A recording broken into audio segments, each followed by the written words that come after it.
This is your news source evening bulletin for today, Thursday, the 29th day of December in the year 2022. I'm Gordon Mosley reporting, and here's what we're tracking tonight. Police investigators got a major breakthrough today in their probe of the murder of Dearborn Street businessman Shimron Adams. Crime Chief Wendell Blanham this afternoon confirmed the arrest of two of the suspects in the case. The men are now being questioned about the murder of the businessman, and charges could be filed against them within days. Police investigators have arrested Old Boys Town resident Andrew Ridley and East Lieutenant resident Akilo Marshall. Marshall was arrested in Berbice at Springlands. It is suspected that he was attempting to make his way to neighboring Suriname. The other suspect, Andrew Ridley, is well known to law enforcement, as he has been fingered in a number of previous robbery cases and had also served time behind bars on a robbery conviction. He was also recently named as a suspect in another murder case. The two were named as suspects based on CCTV footage of the incident and from cameras that caught their getaway on a motorcycle. The 41-year-old businessman Shimron Adams was shot dead as he was closing up his store at the corner of Durban and Chapel Streets on Monday night. According to reports, he was in the company of a friend when he went to investigate a sound from the outside of the store and was confronted by the two bandits. After shooting the businessman, the bandits robbed him of his jewelry and money and escaped from the scene. Adams was pronounced dead at the Georgetown Hospital. A gunshot wound was noticed on his abdomen and to his side. The murder investigations are ongoing tonight. More news when we return. It's been a long time coming. Overdue, some might say. But now that it's here, it will change life forever. And it is here to stay. The future is now. Transforming Guyana into the 21st century. Introducing GTT Fiber. Experience internet connectivity like never before. Speeds you deserve at prices you can afford from a name you can trust. Sign up today. GTT Fiber is here. GTT. Together, we rise faster.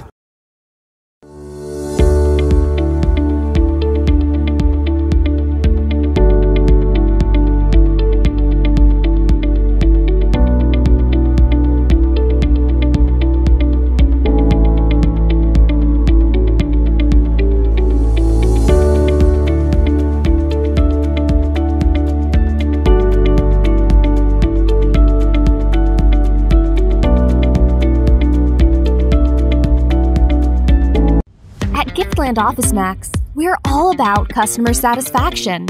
Whether it's clothing and shoes for the ladies, gents, and kids, or for the latest electronics or hardware appliance, we're always thinking of satisfying you, our dear customers.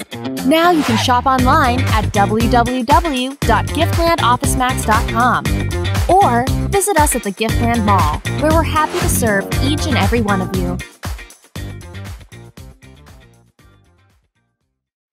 Fireside Suite, standard and unique. Room fresh and nice, comfortable and neat. 24-hour whole day we a do it. Affordable price on a Garnet Street, yo. Can't vex, cause we top of the line. Fireside are the best, 5-star we a shine. From you come one time, we tag a left on your mind. To tell your family, your friend, them one more time say. Best service a Fireside Suite. Safety ensured on a Fireside Suite. Price them cheap on a Fireside Suite. Come enjoy your stay on a Fireside Suite. Fireside Suite located at 154 Garnet Street, Kitty. For bookings and reservation, call contact number 623-3473. It's your time to win big. Spend $2,000 or more at any Massey stores to enter our Christmas jackpot promotion. You can be the lucky winner of a brand new Nissan X-Trail. You can also win a sofa set, Samsung gas stove, motorcycle, $300,000 in cash, or a fabulous weekend trip for two. Shop now until January 31st for a chance to hit Massey's Christmas jackpot. Check out our Facebook, Instagram, or website for more details. Buster. Win a full gaming setup, Xbox X, gaming chair, gaming speaker and headset, or any of over 60 weekly prizes like Oculus Quest 2, Mini 2 drone, Nintendo Switch, and many more top gaming prizes. Check below for details.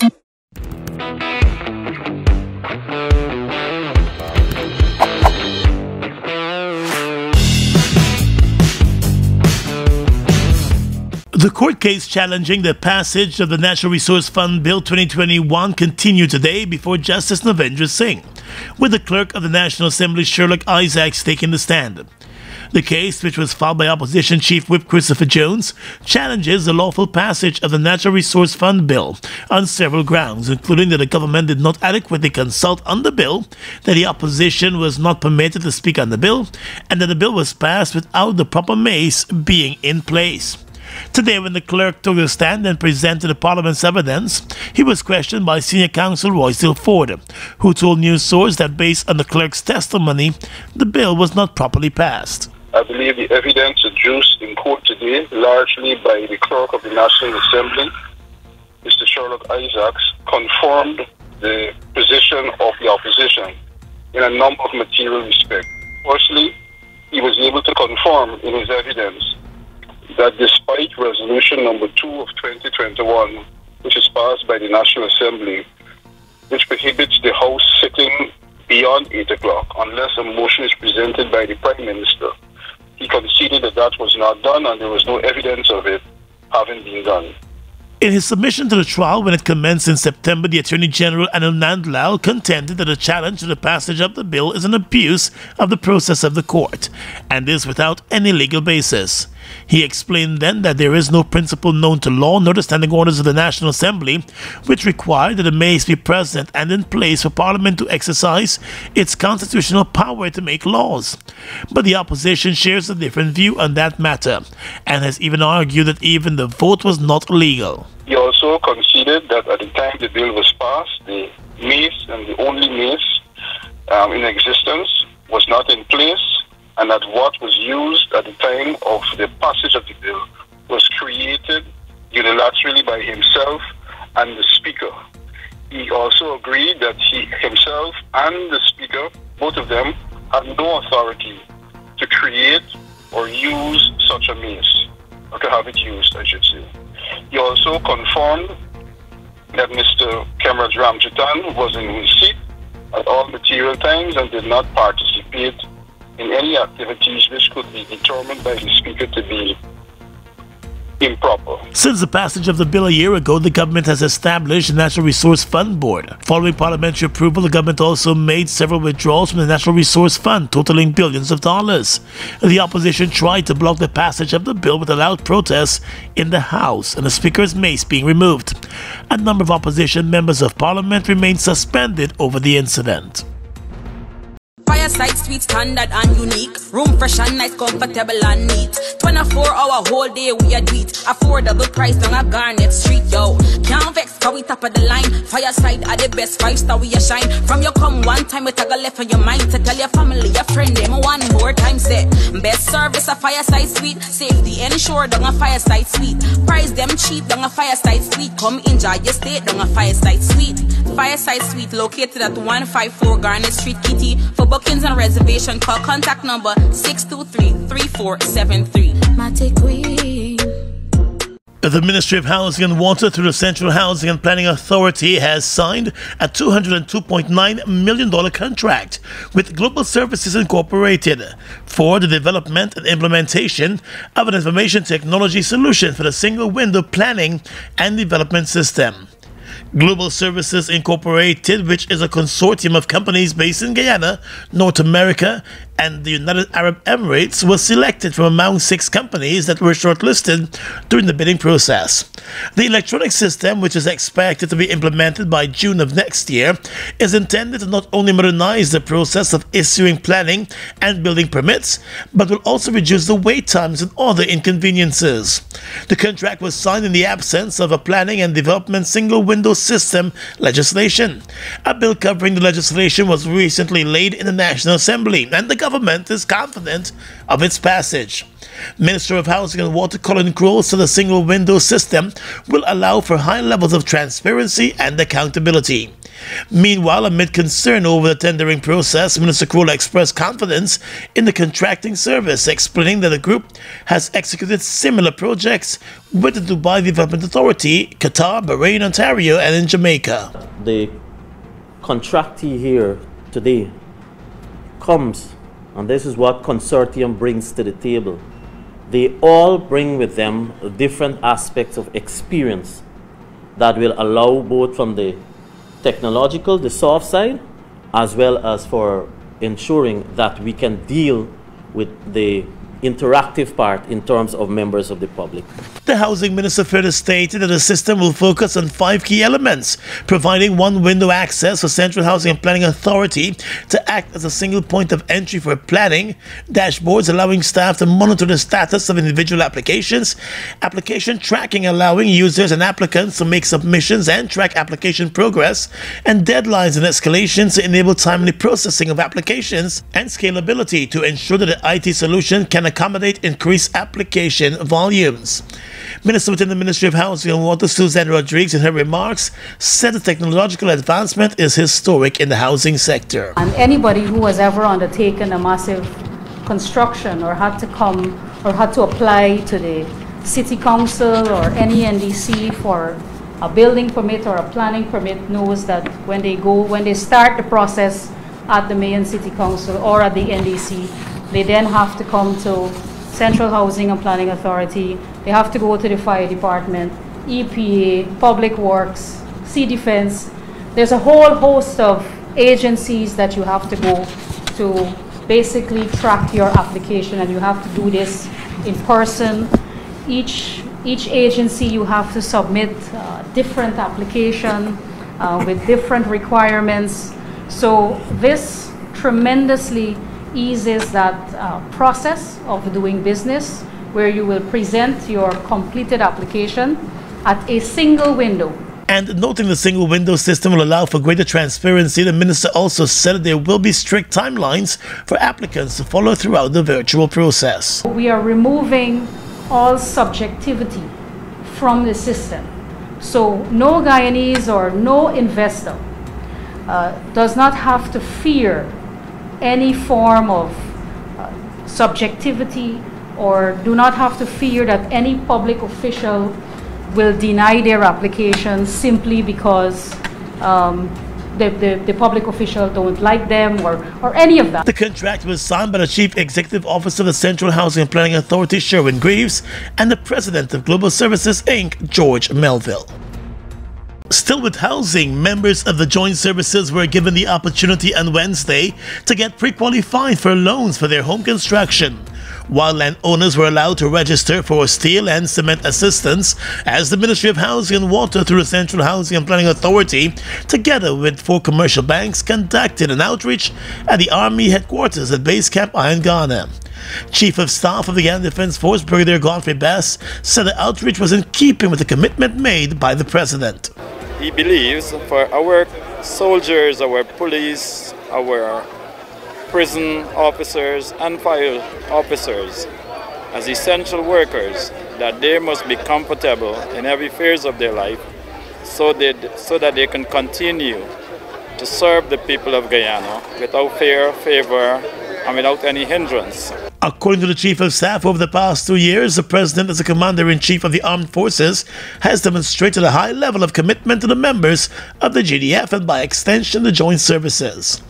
Shanice Gordon, who is a sergeant in the Army, said she applied for a plot of land since 2008 and has been waiting ever since then for an allocation. She expressed the hope that the initiative would turn her life around. I would have applied since 2008, and since then I haven't got any opportunity to have a house lot. I am a single mother of 2 children, so I would really be happy if I could get through today. Well, I think it's a really good initiative because I guess for a few years now we've been applying for land, and it's the challenge of back and forth, and then you got to come in and then they say, yeah, you can get it, and they ain't getting it. So I'm happy with this opportunity that they're here at Base Camp in Ghana, and we can actually capitalize on this opportunity. Housing Minister Colin Crowe said the outreach formed part of a larger initiative intended to meet the needs of people of Guyana, particularly those in service. He said home ownership creates a sense of security, comfort, and pride.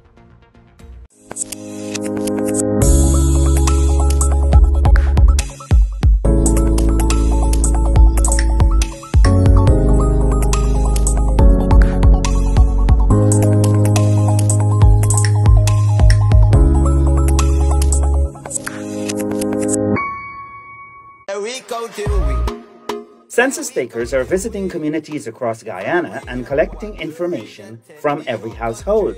This information will help the government to plan better for our country's development. All the information shared will be treated as strictly confidential, and everyone is asked to participate.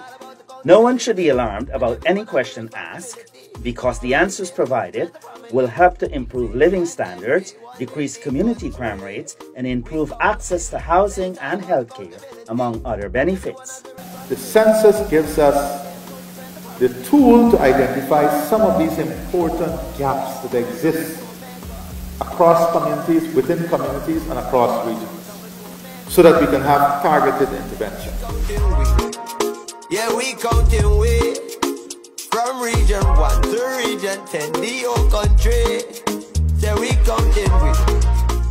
Food Max Supermarket, located on the ground floor at the Giftland Mall, is your one-stop shop for all your grocery needs. We stock a variety of imported frozen meat and food products, fresh produce, and pet supplies, freshly made bread. Rotisserie chicken and patties are also available daily. Shop in comfort today at Food Max and let our courteous staff assist you in satisfying your shopping needs. Food Max, the fresh food specialist. It's one of your biggest goals, getting your own home, where memories are made, where happiness lives. You may feel that home ownership or renovation is beyond your reach, but we at Republic want you to know that there's always a way. Ask us about our suite of mortgages. Let's help make your housing wishes come true, or advise on how the equity in your existing home can finance other dreams and goals. Call or go online to learn more. Buster, win a full gaming setup, Xbox X, gaming chair, gaming speaker and headset, or any of over 60 weekly prizes like Oculus Quest 2, Mini 2 drone, Nintendo Switch, and many more top gaming prizes. Check below for details. Fuel it up and drive, Super 95. Tune up, fuel it up and drive, Super 95. Tune up, protect your fuel system, boy. High mileage and performance, boy. Guyoil Super 95 gasoline gives you more reasons to drive and is available at 56 service stations nationwide. For affordable price, high performance, and high mileage, choose Guyoil's Super 95 gasoline. Fuel it up and drive!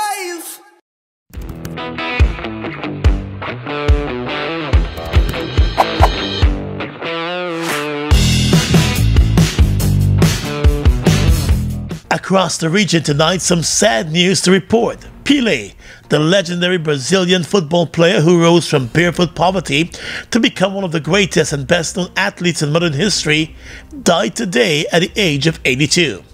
Sao Paulo's Albert Einstein Hospital in Brazil, where Pelé was undergoing treatment for cancer, said he died this afternoon at around 3:27 due to multiple organ failure resulting from the progression of colon cancer associated with his previous medical condition. The death of the only man to win the World Cup 3 times as a player was confirmed on his Instagram account. The message read that inspiration and love marked the journey of King Pelé, who peacefully passed away today, adding that he had enchanted the world with his genius in sport, stopped a war, carried out social works all over the world, and spread what he most believed to be the cure for all of the problems of the world: love. Pelé had been undergoing chemotherapy since he had a tumor removed from his colon in September of 2021. U.S. law enforcement now has on its radar key U.S. players in the criminal underworld who continue to fuel Jamaica's crime problem. The Andrew Holness administration in Jamaica has handed over a list of names to Washington. The disclosure was made during Wednesday's Office of the Prime Minister media briefing, at which the Prime Minister Andrew Holness declared states of emergency in a number of towns in Jamaica. The Prime Minister at the same time signaled his intent to use U.S. laws to interdict criminals in that country who are influencing local crime, as murders this year have already surpassed 1,463, which were recorded last year. As of 9 o'clock on Wednesday morning, Jamaica recorded 1,481 homicides for 2022, a 1.2% year-on-year increase with just over 3 days left. Holders raised the challenge in a series of meetings with the U.S. Justice Department, the Federal Bureau of Investigations, and other U.S. law enforcement agencies during a recent 5-day visit to the U.S. And finally tonight, international news. Police in Bolivia have detained prominent opposition leader Luis Fernando Camacho on charges of terrorism, in a move that significantly escalates tensions between the national government and Camacho's Santa Cruz base. Bolivia's State Attorney Office confirmed the detention of the 43-year-old Camacho, a lawyer and right-wing civic leader who unsuccessfully ran for president in 2020 and is now governor of the affluent farming hub of Santa Cruz. The office said the arrest was connected to the toppling of former leftist President Evo Morales in 2019. An October arrest warrant accused Camacho of terrorism without giving more details. Camacho, who was transferred from the city of Santa Cruz to a police station in La Paz, is the second high-profile political figure linked to Morales' ouster to be detained. Ex-President Janine Áñez was jailed last year after being found guilty of orchestrating a coup. And that's your News Source Evening Bulletin for tonight. I'm Gordon Mosley, reporting and encouraging you to stay safe.